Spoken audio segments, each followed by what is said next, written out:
So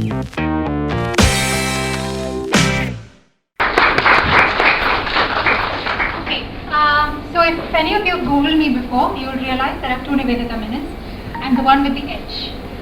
There's another one at JNU. She is actually one of my idols. She's a political philosopher and she's written very important, very critical books on gender and sexuality and the law. So that's not me. I work primarily with domestic violence. I've been trained as a domestic violence and sexual assault counselor. And I've practiced on a volunteer basis for about 8 years. And I teach at IIIT in Electronic City. And I teach undergrad students, so this is a very different audience for me. I'm very much used to having much younger audience who do not sign up to be in my classes. So hopefully none of you will fall asleep because you kind of signed up to be here. Now, in 30 minutes, this is not going to be possible. I can tell you that. It's a surety that Unlearning Gender is not going to be possible in 30 minutes. This is actually a 2-hour lecture that I've reduced down to 30 minutes. So there will be a lot of themes that I've not covered, but I wanted you to get one thing, and we'll talk about that one thing in 30 minutes that I do have with you after half an hour of my conversation. So I'm going to try and make this as experiential as possible. So I will appreciate your cooperation because gender is lived. It's not something you learn. You don't need a book. You don't need anything, because all I need is actually a group of people in a closed room and we can learn a lot about gender. But first I'm going to try a very small social experiment within this group. It's not mind-blowing or amazing, like you have these India social experiments. It's not anything of the sort. It's just a very small insight into how gender plays out outside. Now, I'm a trained researcher, so we do something called a consent form. The consent form is essentially, if you're going to be part of an experiment, you need to know what you're getting into, right? So the consent form is, you have to agree that I will trust whatever it is that I'm doing within the next 30 minutes. You may experience some discomfort and distress. That is just part of this process. The group as a whole will decide whether to participate or not. So if a majority of you do not want to participate in the social experiment, that's fine, we'll just skip ahead. You may choose not to participate, like I said. If you do choose to participate, this is very important. All of you have to abide by the rules I set. Okay? And you will trust whatever I'm doing is in the interest of the overall group. So essentially what you're doing is you're putting your trust in me, saying whatever rules I set is useful for the social experiment. And if you do not, I have this little box of consequences. It's not very severe, nothing uncomfortable, but I will be doling this out. I will be doling this out, and the consequences will have to be adhered by everybody. That is, if someone resists if you violate a rule, and I give you the consequences of violating that rule. If you do not abide by it, the rest of the group is responsible for making sure they abide by it. Alright? And if there is, like I said. Now, I need a show of hands because volume is not. Alright. The next 30 minutes. All self-identified men will not speak. This is very simple. All self-identified men will not speak. Only women will be speaking in this, or will be talking in this next 30 minutes. If you do, or the men do want to address something to me, she will give you paper and pen, and you can pass it on to a woman, and she may choose to ask your question or give your comment. It is up to her. It is not up to you.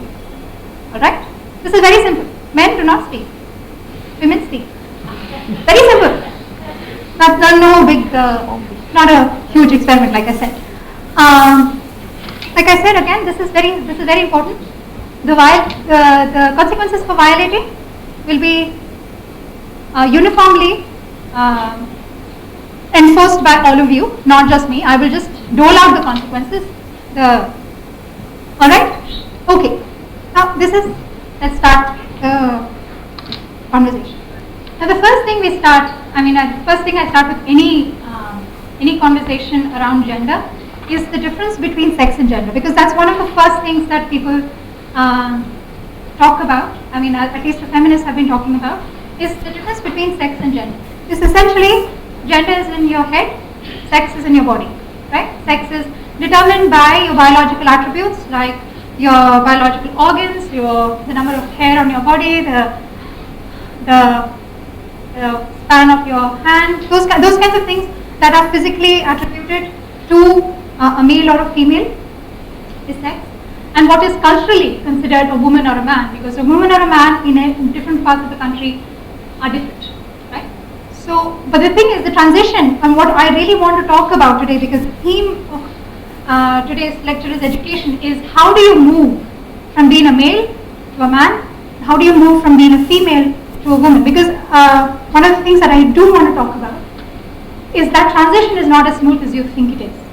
Alright? Okay. Now I want you to think about, I'm going to have a series of words in here, and I want you to think about all the things in your head that come when these words come out. So milk, and you don't have to tell me anything, just think about the images in your head. You can close your eyes or you need not. Close your eyes and think about all the images that are coming into your head when you talk about milk. Whether you like it, you don't like it, it's white, it's brown. Mad. All the images in your head have the word mad in it, what gets associated with mad. Mac. Could be a Big Mac, could be an iMac, any word. All the things, and keep attention to all the things that are happening in your head right now when you think about the word mac. Menstruation. Maybe ads, maybe ick factor, maybe all kinds of things.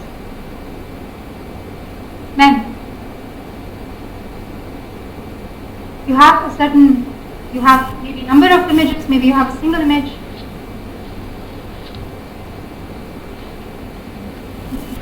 Which is the man? I'm asking the question actually. Which is the man? How can you tell? Yes.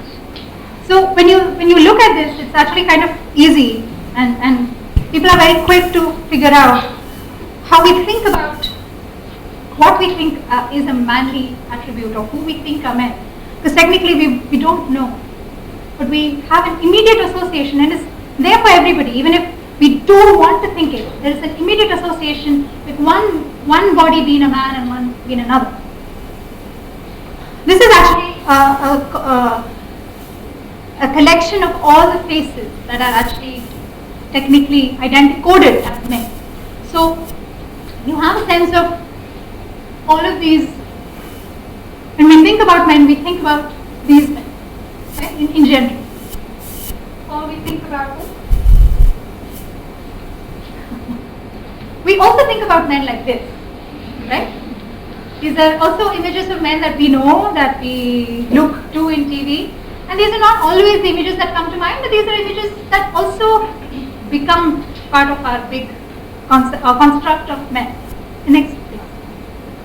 This, of course, is the ideal man, Mr. Universe himself, right? Now, when we think about Mr. Universe and the ideal man, we tend to think of muscles like this. So when we come to different images of manly attributes in a woman, how do we think about it? How do we reconcile? Because this is technically a woman, and you know it's a woman because of what she's wearing.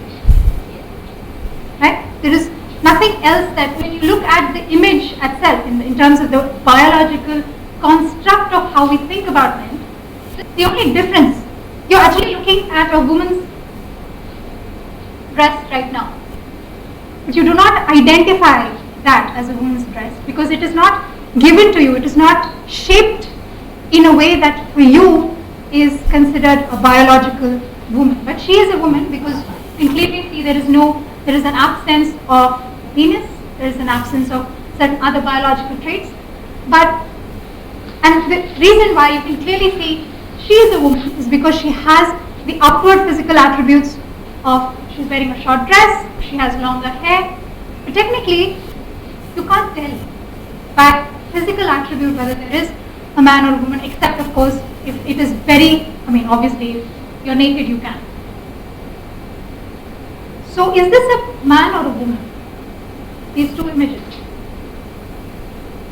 So essentially what all of this is coming up to is the thing in your head when I talked about man, milk, men, is this grand narrative of what you think a man should be, a man is, or how a man should be. So for example, when we talk about sex and gender, right, we assume a man will have the normal attributes of a man, which is a hairy leg, a physical form that looks like a man, broad shoulder, thick muscles, good thigh muscles. But what really, but how do you know? Okay, let me ask you that question. How do you know that? How do you know a man is supposed to be all of these things? Who has told you? Society is a huge word, it's like culture. Family, TV, right? So you have it around you. You also, you have it in you because it's inside your head. I didn't ask you to ask how a man looks to your neighbor, right? You, in your head, you knew what a man was, right? And the thing is, it's not like only a man, right? You think about a woman, it's the same thing. Essentially, all of these things in your head are the products of a grand narrative about men that you have been exposed to. Now, these could have many different influences, and they all allow you to build on it, right? So when you come across something that doesn't quite work, that is when you start to feel uncomfortable. That's when you start to think, I don't know if this is a man or a woman, and why is that uncomfortable? Because it doesn't fit in the grand narrative of men. Like for example, if you come across milk that is green, it doesn't fit. Grand narratives, and it's actually very difficult to figure out what grand narratives are because it is not something that's given to you in bulk. It is reinforced, and at the same time you reinforce them. I am dressed clearly as a woman. You're all dressed clearly as men and women, right? You're not dressed ambiguously at all. Some of you might want to, but it's very clear that those kinds of, so you are reinforcing them as well as you're living them, as well as you're believing them. So the grand narrative is sort of practice, it is belief, and it comes to us with stories. It's about who a good man is, who a good woman is. Next please. There are rule books, what a good man isn't, what a good man won't do. You have all of these rules also set up with respect to anything. A milk should not be green. It should not have certain kinds of things growing in it. Next please. They have myths in them. I won't say grand narrative does not have any truth. For example, men are hairier. There is absolute truth in men are hairier in terms of biology. But they also have myths that all men are hairy. That's not true either. So you have myths, truths, next. Theories and philosophies. So a lot of people about what men can do in terms of their capabilities. And I'm saying men also because, well, one of the conversations I want to have is about masculinity. But this is also true for any grand narrative of anything. So think sexuality as well. You have theories and philosophies, you have truths and facts and myths and truths. And these are all given to us by history. It is also given to us by knowledge. So I don't want you to think about grand narrative as something that just comes up out of myth. It is not something that is not real. It is very much real. And it comes a little bit from knowledge. But what kind of knowledge is really what we're talking about? It also comes from various kinds of possibilities. Next. This is actually very important. The grand narrative works, and the way that it works to create a social contract or a society is because it includes and excludes simultaneously. Now this is actually very hard to think about. How can it include and exclude at the same time? What it does is that it includes certain people by excluding others. So think about the evolution of geek boys. 30 years ago, geeks were the quintessential non-heroes of movies. Now we've embraced them with the Big Bang Theory. We've embraced geek boys. They're not manly men at all. Like think about the evolution of Conan the Barbarian figure. Who wants to be that anymore? So when you're including certain kinds of deep boys, you're also excluding certain kinds of other men. For example, pot-bellied men. We have not included them as ideal men at all so far. But there is no way in which we don't know. Maybe we will. One of the biggest ways in which we exclude and include is sexuality. 30 years ago, 50 years ago, even 10 years ago, we would not talk about homosexuality in an open format at all. And with the word queer, for example, was only a derogatory word. Nowadays, the word slut, for example, is being trying to be reappropriated. So the way that this exclusionary and inclusionary works is that as we evolve to include more groups, we also tend to exclude other groups. So for example, bisexuals in the LGBT movement are considered suspect. So in order for you to feel part of the group, you necessarily need to exclude others. So grand narrative is constantly about creating these tensions. And a lot of a grand narrative works on is your individual knowledge and experience.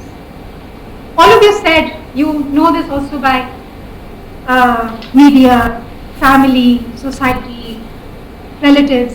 All of this is the bulk of not just myths that you're living out, but it's also experience.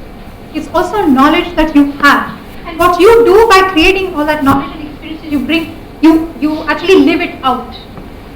You live it out in performance of everyday chores about what men do, what men shouldn't be. If you look at the dialogues around just traveling, there are so many. I can do an entire exercise on so many set of rules that women have to follow just stepping out of the house that men do not have to.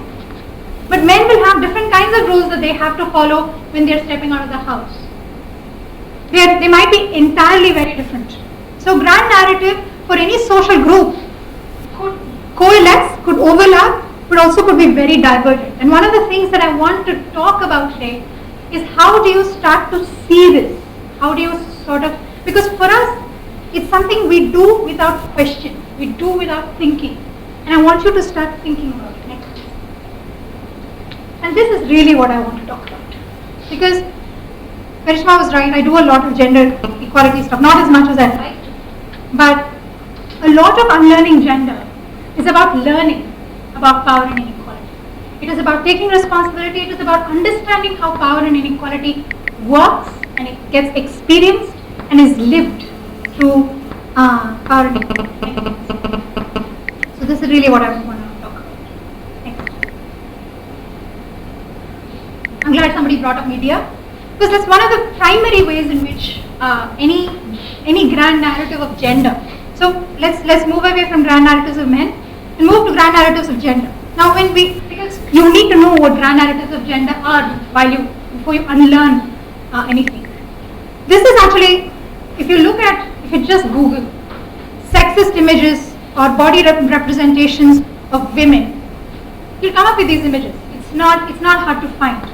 And what this is a careful construction of what an ideal type of a woman is. Now, it has nothing to do with reality. It really has nothing to do with reality because you can see the stark contrast.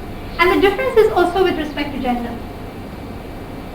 So if you look at women's, this has been studied and lots of dissertations and careers are made out of this, is looking at men's and women's bodies in media.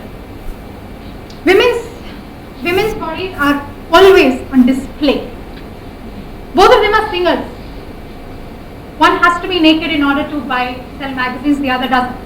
And it is not big rocket science to know which one is what. Second piece. This happens also with respect to the kinds of images that we get. Now, the person on the left hand side is the actual photograph. And when she becomes into a cartoon format for the consumption of children, she becomes a very different figure. And this reinforces and this kind of there is no concept of reality in these images. They are very, very far different. But we're very used to seeing this. Next, please. This is an actual image. This is a lot of images like this. Now, this woman is an actual golfer. She's a professional golfer. But all that she can do to elicit or what magazines feel that she'll be only interesting if she displays her dress in that particular fashion. Now, these images we are so used to seeing that when we come to this, you can see the contrast. Like, there were no giggles when we talked about, the golfer. This seems absurd. But these, you look at the image, the position of the image, these are these are typical poses that women often do. Often in all women's magazines, this goes unquestioned if it is a woman. And it is only in the disjuncture of why is this funny and the other not? Because equally, sticking your butt out is not appealing, at least to me. Like, it's funny. It is funny, and I'm glad the comedians are doing that because it is funny. But when you see a woman doing it, you don't wait an eyelid. And it is because we are so used to seeing reinforcing images. Next please. Okay, now this is not just in terms of what reality is. Like, for example, I was talking about the figure when you have when I talk about knowledge and experience, what comes to us with respect to certain kinds of knowledge is actually very suspect. Because a grand narrative, like I said, is exclusionary inclusion. It includes certain kinds of facts, but it excludes certain other kinds of facts because it requires to be consistent. It requires in your head to say this is a linear narrative, so then there are no disjunctures. So, for example, how many of you know which country gave women the right to vote? First, and it will be a bonus if you can tell me the year. Any idea? Why didn't you know this? It's a very simple quiz fact, and I know a few quizzers there. Do you know who gave it next? Next 5 countries to give? This is not something you know. This is not something that you think is important to know. Fair enough. The one, by the way, is only for white people, not Aboriginals. Does anyone know when India gave women the right to vote? Don't you think that's a little weird for you not to know? 1950, when we became a republic. That's when we got the right to vote, because even though England gave its women the right to vote and we were officially subjects of England, we were black. So we were not given the right to vote. Alright. Now this seems very simple. Not very, who knows, who needs to know when women were given the right to vote? It's 50 years old. It's actually going to be 100 years old. Kya farak padta hai? Alright. I can do this quiz. There's a small quiz right now. I can do this quiz in any field, but I'm doing it only in terms of science and technology. I'm sorry for those of you who don't. This is subject area knowledge. Who's this? Ada Lovelace. Yeah. Okay, who is Ada Lovelace? Yes. Next. She's the creator of the first mathematical algorithm for the first computer. Did anyone know this? No, not Marie Curie. I have not included Marie Curie. Everybody knows Marie Curie. She discovered that the universe was primarily made of hydrogen, which is a pretty important scientific fact, don't you think? It should be included in your science books, don't you think? It's not there. Next. This person. Something you use all the time. Didn't know that, did you? Next. She's a fascinating lady. Anyone? Venture a guess?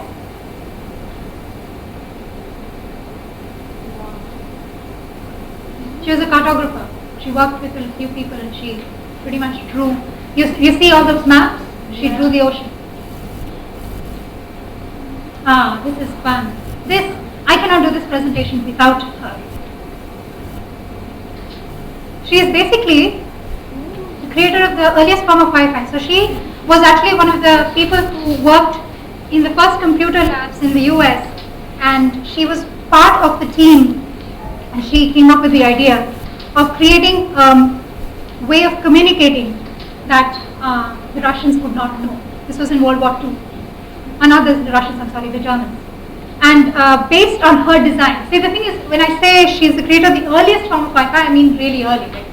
So based on her work is what we have the modern form of Wi-Fi. And she actually got kicked out, obviously, after the war was over. The women scientists who were working in these labs were making bombs and atom bombs. They were all systematically taken out of their jobs because the men needed them. And so she became a very popular movie actress. She decided, all right, you don't want me here, I'll be successful elsewhere. I'll go through this. Something you use every day. This is a very typically, you are astrology fans, you'll realize this is actually a problem that she was the first to detect, and a lot of Einstein's work is based on her work. Yeah, this I just ordered. You know the modern false teeth?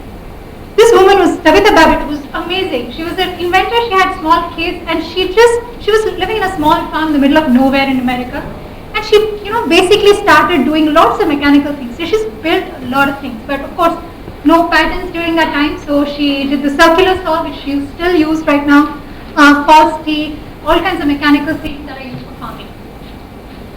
Everyone knows this, I'm assuming. Alright, this one I will not give the answer. Her name is Grace Hopper. I think you can find that out for yourselves. And she's actually very critical in modern computing. So the next thing, so essentially what I want to illustrate with this experiment is how much you do not know about actual history. Because when we talk about facts, when we talk about actuality and reality, certain kinds of things have systematically been hidden from you. It is not, if it was without, it was kind of sad, it's only one sweet that got distributed. But there are certain ways in which knowledge gets produced and knowledge gets given to you. For example, all of these things could have easily been given to you in science books, along with who Isaac Newton was, who Einstein was, who any of those people were, because these are all very important inventions as well. But one of this is intentional and one of it is not, right? So for example, in all of these women, they discovered something and went to credit. Because no one thought women could think up such things. And no one thought women should be given credit because they can't think that well. So I usually use this lecture in my IT classes because a lot of the time the conception we have of science and IT, of anything, is that women's roles have been very limited. But they're not limited. They just are not there for you to see. And some of it is intentional, some of it is not. And so what I want to really bring about, and this is going towards a large theme, is that when we talk about the transition between male and female and male to man, male to man and female to woman, we assume it's a very seamless process, that it happens very naturally. And I think whenever you think about how things are natural and how things are, how it's supposed to be, I think you have to be deeply suspicious. Because the process of becoming a woman or becoming a man is actually very wrought with lots of tensions. And it is systematically built for you, and not a lot of people can get from that. It's not a very easy transaction. And she's one of the most important, she's in the feminist writers who actually first articulated this process. Now I want to talk about Margaret Mead and Ruth Benedict, primarily because I want to illustrate one of the things that we always talk about with respect to men and women and how we are biologically driven. Now, Margaret Mead was one of the first cultural anthropologists who went to tribal communities, Aborigines communities in Papua New Guinea. And what she did was, she was one of the first women anthropologists, so what she did is she talked to the women. And what she found is that the kinds of conversations that she had with women and the kinds of social rules that she found out about this Aboriginal community was very vastly different than what has been documented. Because the history of biology comes to us with saying men as hunter-gatherers, men as hunters, women as gatherers, they stay at home, they go fight. Now, A large part of that is true, but a large part of that is not true. So what she found in these communities is that men were the primary caregivers. Women were very vindictive, they would fight. It's not as if men were not going out there and hunting, but a lot of social power vested with women. Women were not maternal. They did not take care. Once they gave birth to the baby, they basically passed it on to the men. And there were a lot of men caregivers. And one of the first times that we actually talked about how social rules, social convention trumps biology is by Ruth Benedict and Margaret Mead. And so when we talk about how science provides proof to social conventions, you have to be again very deeply suspicious, because who was asking that question? Because for the first time a woman was asking women about what is happening in the damn village. And she got very different answers. Now, there is another story about how the women were playing tricks on her, and that was not really how it was. But the point of the story is that when you start to dig deep into what gets constructed as knowledge, and it comes from science, you have to also ask the question, who is producing it, and what is the source of the knowledge, how are they gaining it, and all kinds of other questions which we will come to later. Next, please. And she was also very funny. I mean, you should see her quotes. I mean, you should read her writing. Sex and Temperament is one of the funniest books I've read, even though it's about all kinds of weird things. Next. So essentially what I'm coming to is this. When you act when you think you're acting as men and women, you're not actually coming to, for example, a person who comes from Africa will have very different ideas about what a good man is than a person coming from Indonesia, India, anywhere else. And we think of this as a cultural difference. Technically, yes, it is a cultural difference because the social construct around that culture is very different. So while they might be all a series of conversations around who a man is and what he wears, you can also look at time, right? Louis XIV. Does anyone remember what Louis XIV wore? Right? Wore skirts. They had heavy makeup. They had long hair. When I told you to think about men, none of you thought of Louis XIV. He was one of the greatest kings in France, right? Built the palatial. No one thought that's an ideal man, because the way that men have been constructed now is extremely different from how the men were constructed then. And one of the biggest things that I can say called color, pink and blue. Pink is now it's currently associated with women. It was associated with men before. Why? Why was it associated with men before? Because red was the color of virility. And anything related to red was considered very manly. Blue was associated with women. Why? Clothes. Women were considered to be demure and placid and calm. Now the thing is, if I change those attributes and say blue is for men and pink is for women, you can come up with different ways in which that works as well. So what I'm saying is these things are not innate. They've been culturally constructed. This is the classic difference. Alright. I like George Bernard Shaw, so I just cut this. I think he is fabulous. Alright, next please. This is my personal belief, and I think a lot of the world is starting, or either I'm trying to get onto the world or the world is trying to start to agree with me, is that a person is not necessarily a bunch of attributes decided by their sex or gender.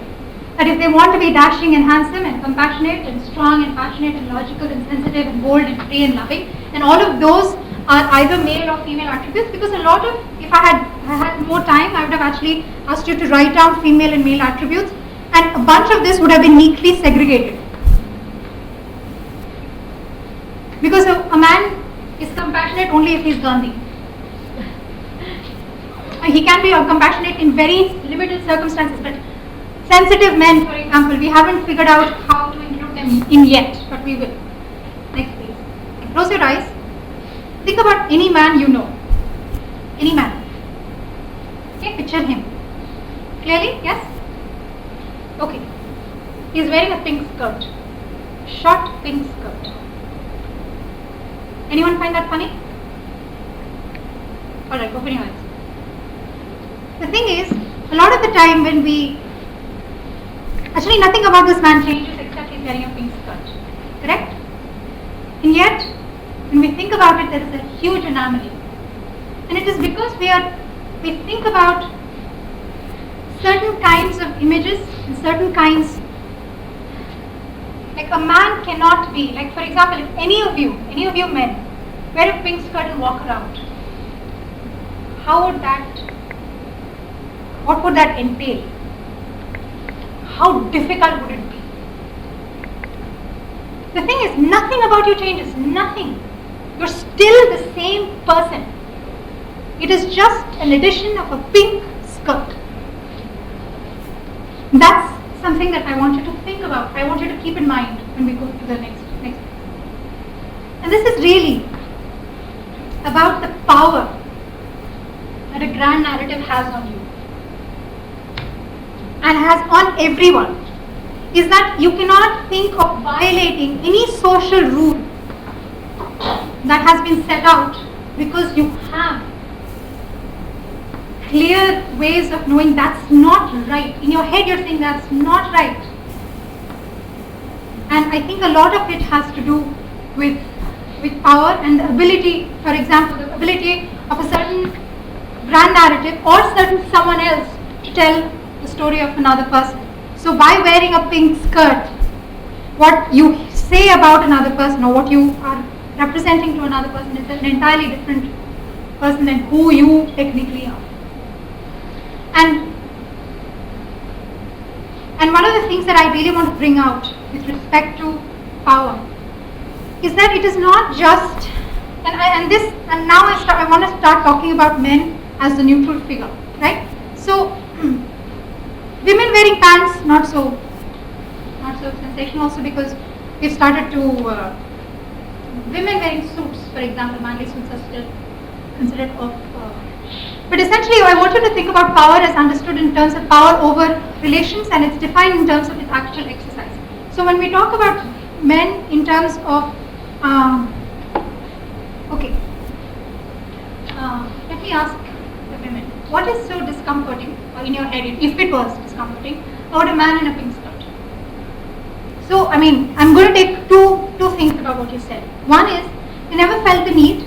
Second is that when we try to dress for business, when we try to be more serious, we try and act like men. And one of the things that I want to illustrate, and if I had more time I would do it more, much more ways, is that men tend to be, regardless, no man in this room feels powerful, but men are very powerful creatures in terms of gender relations. They are the neutral category. So for example, when we are in business world, or any world in fact, any space, we try and be more like the attributes of men. At the same time, we can't really be like men because then we call bitches. Yeah. Right? And anyone who's tried to be successful in any field, any woman, has been called a bitch some point in her life. Either under the breath, behind closed doors, some point. Someone trying to be powerful, because powerful is considered to be a manly attribute. Now what happens is that men tend to be what I would consider a neutral category. And they don't necessarily realize it. A lot of men, unless you're like, Bill Gates, doesn't feel very powerful. And I bet Bill Gates doesn't feel powerful either. But I think power is about certain kinds of small interactions, certain kinds of social rules. Remember grand narratives, certain kinds of social rules which indicate that there is a power over somebody, and it is in these lived experiences. It is not like I will get you to do this work for me. That is a very overt kind of power. There is also lots of covert kind of power of I can't wear this because I will be perceived in this way. Next please. This is actually very true. And this is how it gets reinforced. right? So one of the reasons, and I'm bringing this up because this is how the grand narrative of how women are not good at science and technology or math gets done. That if I don't do something well, and this, by the way, works in very gendered ways, right? So, for example, if men are trying to get into nursing profession, which is really sometimes a huge gender distribution. Men are trying to get into nursing profession, and they are really bad at their job. They do get said that men are not good at caregiving. Not that man is not good at caregiving.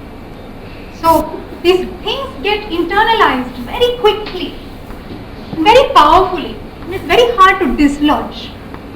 It's a very correct answer in terms of what society tells me. They are not good because she's a woman, obviously. Next. So when men become the neutral category, that is, men are good at certain things, and these are always the ones that are considered to be like men being good at needlework. Now that's not really very important. Embroidery, for example. These are not important things, but men tend to be, or they have been. There is an entire sort of discourse around men tending to be good at important things like decision making, leadership, right? They hold invisible power, and the reason why this is about unlearning and unseen. They hold invisible power. They're called, next sentence, it's called privilege. Next. Now I'll talk about men's privilege because a lot of the men that I've talked to, my students, say, I don't feel like I am dominating any woman, and I don't feel like मैं कुछ खराब करता हूँ. I take care of my family, and I don't have any privilege. I get harassed like any other person, right? And the idea of invisibility is obviously that it is not visible, that you can't feel it because you are in a position of power and privilege. Okay. Now this is a small exercise. From where you're sitting, try and get the paper ball into the basket. From where you're sitting. Without moving.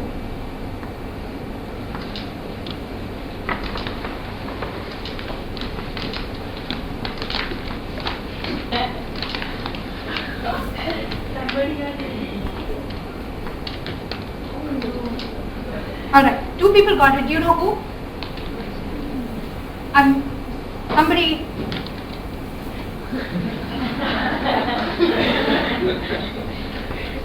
Okay. Tried? Everyone tried? Okay. Now, 2 people got it. Does anyone know who that is? Anyone in the... Okay, any wild guesses? You got it? You got one in? I think it's sheer luck. And that's what gets attributed to, by the way, sheer luck. So, now, which was, this task was easiest for whom? First row? Which was the hardest? Who's hardest? I mean, he did it, but who's it hardest for? This is how privilege works. That is, if men are all sitting here, and I'm giving you a task, right? And I'm saying throw it. It's easy. उसमें क्या है? उसमें problem नहीं है. Why can't you do it? You can't see that there are people sitting behind you, that it is difficult for them. It is longer, harder distance, right? And this is how privilege works. That is, if you are you have been systematically set up to fail. I'm systematically avoiding the first rows. Technically, what I should do is have you in a circle and say, okay, fine, equidistant from a circle and say, okay, now I can say ability, right? Because whoever can do it has a proper hand-eye coordination. But you're systematically set up to fail. And you're all placed very differently. So depending on sheer luck, sheer chance, right? You didn't know this task was happening. So you sat yourselves. If you knew the task before, you would have sat yourself here. But technically, the advantages given to you is sheer chance. It's how you're born. I mean, I'm saying now, I'm taking the analogy to sex and gender and religion and caste and class. Who you're born into is sheer chance. But what gets awarded to you by society is not really determined by you, rules set by someone else, and you're systematically set up to not get into or to get into. And the thing is, you can't do anything about it. The rules are set by someone else. I can't blame him saying you sat there, so it's your fault. He can say, okay, I didn't really choose to sit here. I didn't choose to be a man. I didn't choose to be a Brahmin. I didn't choose to be an upper class person. But the system is rewarding you regardless. And this is how privilege works. This is how invisibility of power works. But this is really what I mean when I say the grand narrative works to create inclusions and exclusions. So if you don't have to think about it, this is really the easiest way to figure out privilege. If you don't have to think about it, it is a privilege. Men do not have to think about going out at 9 in the night to just get curds from the local store. We do not have to think about defecating in the open. We do not have to think about water supply at 4 a.m. in the morning. We do not have to think about taking care of our children while we are putting tons of sand up a construction site. The things that you do not have to think about. And this can be in any way. It's a privilege. And you are benefiting from it. What that means is also, if you're benefiting from it, somebody is losing out. There are people behind you. But that's what it means. And that's very important and very critical to keep in mind. That you're not there because, of course there are lots of people, like for example, Harsha was able to get it in despite his disadvantages. So you say, oh, he's the exception. If he can do it, why can't every one of you do it? He lucked out. He had really strong arm strength and hand-eye coordination. He got it in. Sheer luck, maybe he really wanted it. But when you think about performance and you think about all those things in terms of rewarding, you have to think about those things. Second thing. And these things come to us, from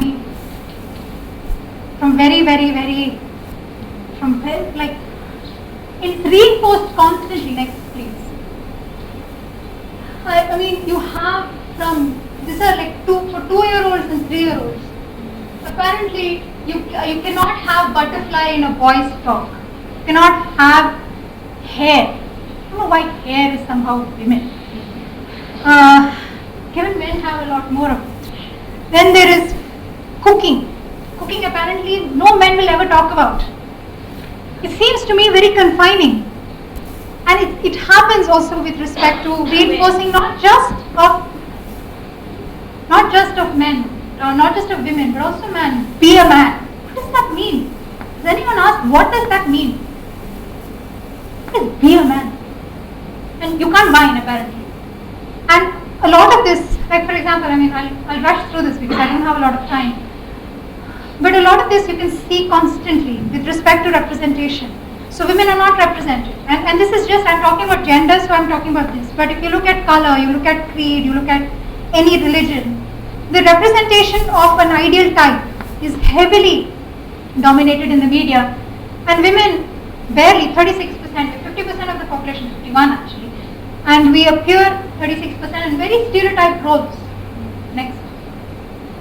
And this is, the thing is, this invisible privilege, it gives rise to very stark social realities. Housework, for example, is considered a woman's dominion. Because apparently one of the capabilities of men does not extend to cleaning or cooking. Next. This is a study that has been done by ActionAid, and this, by the way, this is one of my areas of work. This trend has not changed. In over 50 years. Women have got the right to vote. They've come into conversations around, they've come to the workforce in large droves. But a woman in India will spend half a day more than a man in housework. What that means is women are working longer hours doing their jobs and caretaking.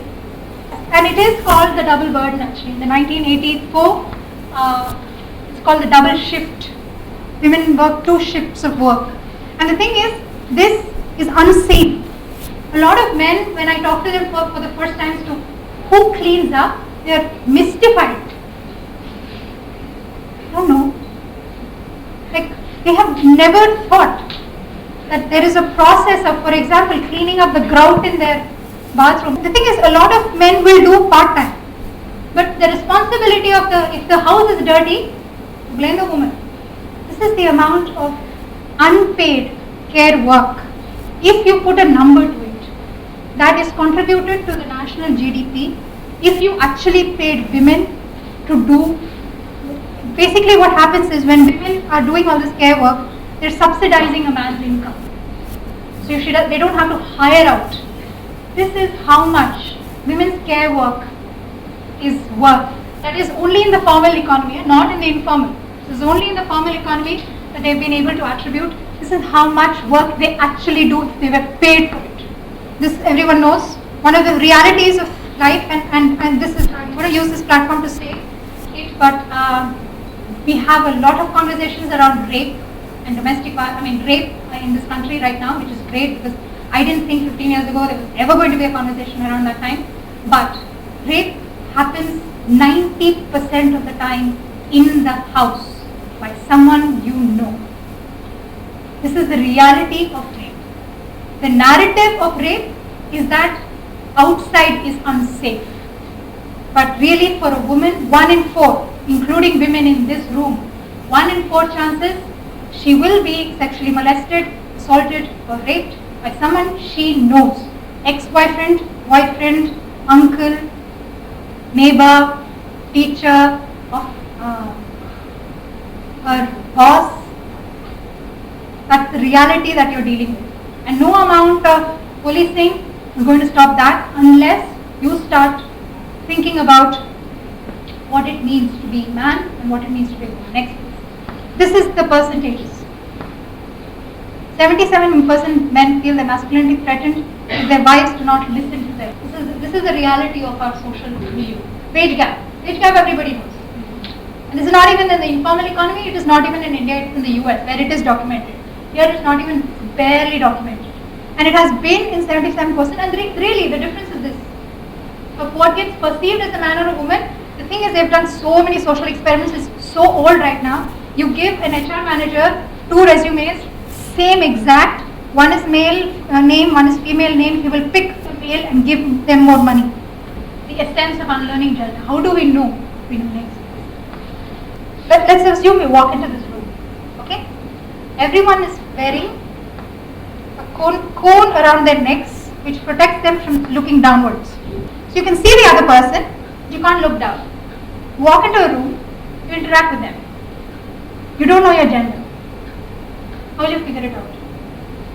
Because the thing is, we always assume that it is because we are naturally male, we have certain kinds of female attributes, we have breasts, people have hairy heads, they have short hair, so it's visible, right? But let's assume it's not visible. Because technically it's not. I can be wearing prosthetics. You have no clue whether I'm male or female biologically. I'm dressed as a woman. This is Judith Butler. She pretty much said, gender is performance. That you cannot be your gender without performing your gender. By wearing the clothes that you do, by portraying yourself to be softer, harder, milder, sterner, you give signals that gets interpreted. One of the reasons why all of you felt slightly uncomfortable about, and I don't know if you did feel uncomfortable about whether there was a male or a female, is because you're not sure how to perform. A lot of my friends, for example, I have a friend, Jen, who is biological male, identifies as female, identifies as male, and is a heterosexual, which means she has girlfriends, technically. And she wants to be known as a he. She does not look like a man, but she identifies as a man. So one of the biggest things with respect to when we have those kinds of conversations is pronouns. Pronouns become big. And one of the ways that all of us interact with each other, we wear certain kinds of clothes. And the thing is, you look at the clothes in our country or any country, they're highly segregated. You have men's sizes, you have women's sizes. And the thing is, a lot of my friends, a lot of people actually cross-dress only because sometimes those men's sizes don't fit women, women's sizes don't fit men. But the kind of variation, like people say that humans are unique, they're this diverse. Right? And if you look at extremes, they are this diverse. But when you look at social categories, there is this and there is this. And you have to fit. And somehow you have to fit. So gender is actually performing these roles here and here. You cannot, if you establish a little bit, you will get garlanded. Even the kinds of things that we think about in terms of sex being a biological attribute, it's socially constructed. Because you have 1% of the population which is intersexed. You have X, you know about XY and XX, but you don't know about XO, XXY, XYY, because those do exist. You do have intersexed individuals who exhibit outward signs of masculinity but have wombs in them. That variation exists, but you don't see it because the grand narrative does not allow you to see it. This is my friend Ami actually, she's a tattoo artist. And these are for me, trans bodies, that is transgendered bodies, are one of the greatest ways of understanding gender relations and how do you unlearn them. Because they are exhibiting, so when we're here and we're here, they start exploring the different ways in which gender can get played out. So they don't identify necessarily, transgendered individuals don't necessarily identify as male or female because they say, these things are too restrictive, I'm putting in a box, I'm not that box. So they perform different kinds of gender. They reject the kinds of binaries that we set up. And one of the ways, of course, is to walk into a gay parade and you see these kinds of things lived out because you want to develop diversity, you want to create. When we talk about diversity, we never talk about diversity like this in looking at different sexual forms and different gender forms. So a man is not this. Look at his arm muscles, really. Right? This technically can only happen in a gender performance in a very specific way. And then when we talk about, and this is something that I often think about, if men and women are given all the freedom in the world, why would you only choose this and this? Why would you not choose this? Why would you not be everything? Like people say, oh, free to be whoever you want. Not really. Free to be here, little maybe variation of here and variation of here. Not really that free. And I think this is right. That I think it is impossible to wear something, to wear an identity without actually becoming it as well. Because that's how it works. You are a certain kind of person. You become that person. And you're absolutely right. You might come into the room with something, right, as yourself. And then based on what the group thinks, you will just move into a nice little slot. And you sit there, then you become that person. It's not concerning you, it doesn't really affect you in any way because so far, I don't think any of you thought that these clothes are somehow restrictive. A lot of people do though. A lot of people, transgenders do, they feel like they don't fit their own bodies. They don't feel in their own skin because the outward appearance of how they inhabit is not what they feel inside. And really what the point of the lecture is, that when we think about knowledge and we think about experience, you have to remember that it is highly subjective. Who you are, where you're placed, how you experience life is highly determined by where you are placed in this privilege cycle and what kind of questions you ask and how you ask them. Those are very important. Asking questions and how you ask them is very critical to unlearning. Being aware of who you are in terms of subject position. So when I mean subject position, I mean where you're sitting. If you're looking at an identity, you're looking at yourself as a person who's a mother and father and sister and employee and an artist and a painter. All of that, you have to be very clear about what kind of privileges you have, what kind of benefits you're getting, and what kinds of disadvantages you have. And it enables you to know this much I cannot know. And that's really important. I cannot know the the daily struggles of a manual scavenger. I cannot. There's no way for me to do it. And it's important to know. So then I'm not creating policies for that person whose experience I cannot embody. This is very important. Power implicates a lot of social relationships. So if you're thinking of relationships and social realities as devoid of power and I don't hold any power because I don't feel it, be very critical of that. Because invisibility, power is in the invisibility. It is only in the cutting of things that power becomes visible.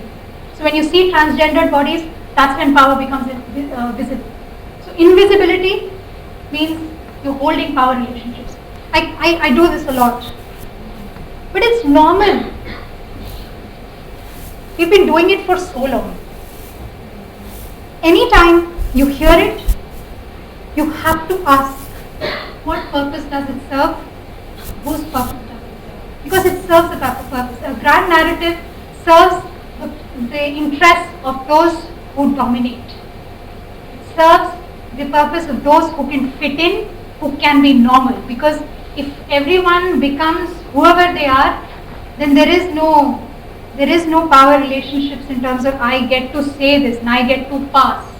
So when people say, like why can't gay men just, not be around us? It's actually very difficult to be affectionate, two women to be affectionate in public. It's very hard.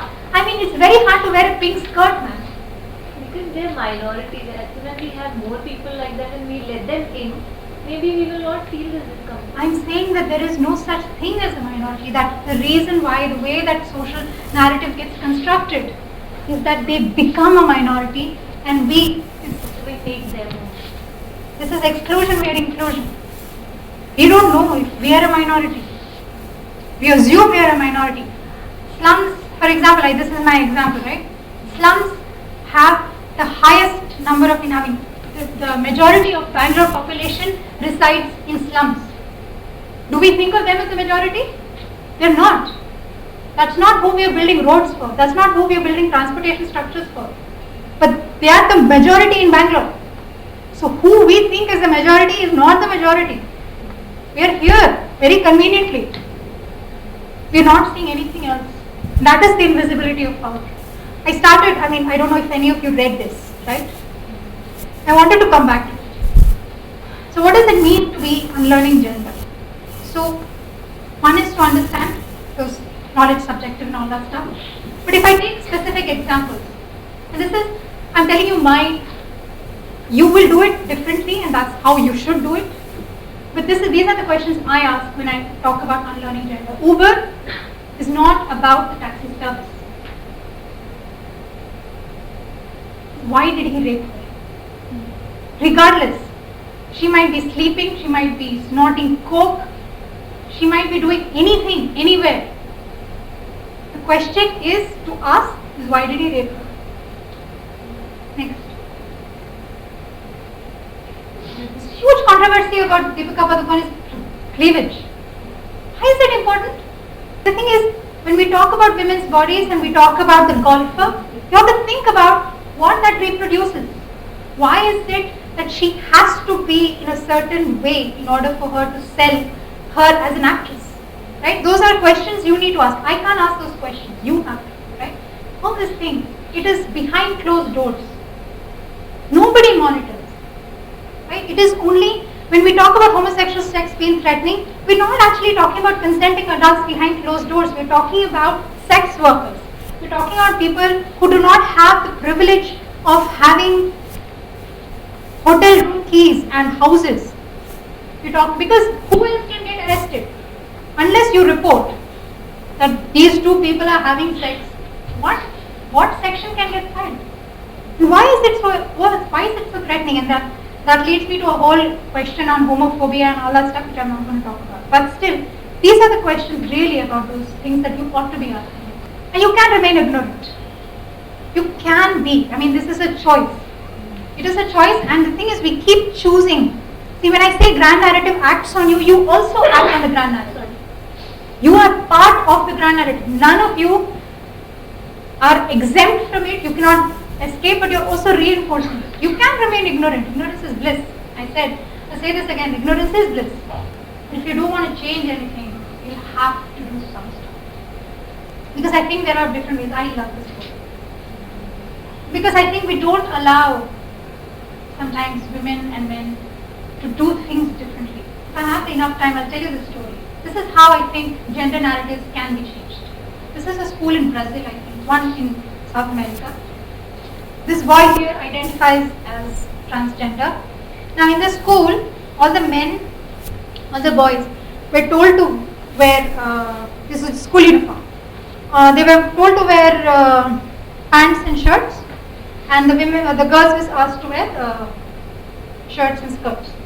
Now this boy, who identifies as transgender, wore a skirt to work, a skirt to school, and the principal and basically the whole school authority said, you can't do that, you have to wear a pant. So next day, all the boys came dressed in skirts and all the girls came dressed in pants. They did it till they changed that rule. It's possible. These kids knew what was at stake. That they didn't want this guy to be anything other than what he felt he was. This probably identifies as a woman. To be able to say this is really what it's about. I'm not one or the other. I'm not just pretty. I can also be handsome. Or whatever attribute that you think you are, how will you know that? And that's pretty much